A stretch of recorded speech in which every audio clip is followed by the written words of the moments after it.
বিশ্ব ইতিহাস এবং বিশ্ব রাজনীতি খুব মজার জিনিস। দেখেন, আমি বোর্ডে লিখে রেখেছি আইফেল টাওয়ার ও স্ট্যাচু অফ লিবার্টি। আচ্ছা, এই দুইটা কিন্তু বিশ্ব রাজনীতি এবং বিশ্ব ইতিহাসে খুবই গুরুত্বপূর্ণ দুইটা জিনিস। আপনারা জানেন, দুই দেশে অবস্থিত, একটা ফ্রান্সে অবস্থিত এবং একটা হচ্ছে ইউনাইটেড স্টেটস অফ আমেরিকাতে অবস্থিত, অর্থাৎ মার্কিন মানে ইউএসএতে অবস্থিত। এই দুইটা কেন তৈরি করা হলো বা কে কাকে উপহার দিল, এই বিষয়ে জানতে হলে আমাদের প্রথমে জানতে হবে দুইটা সাল সম্পর্কে।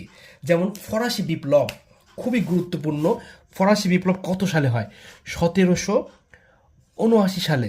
1779 সালে। ঠিক মার্কিন স্বাধীনতাটাও এতটাই গুরুত্বপূর্ণ যে এটা 1776 সালে, অর্থাৎ আপনার এর ঠিক 3 বছর আগেই, ফরাসি বিপ্লবের 3 বছর আগেই মার্কিন স্বাধীনতা হয়। কেন আমি এই দুইটা সাল জানবো? অবশ্যই এই দুইটা সাল ইতিহাসে খুবই গুরুত্বপূর্ণ এবং এই দুইটা সালের সাথে আইফেল টাওয়ার ও স্ট্যাচু অফ লিবার্টি ওতপ্রোতভাবে জড়িত।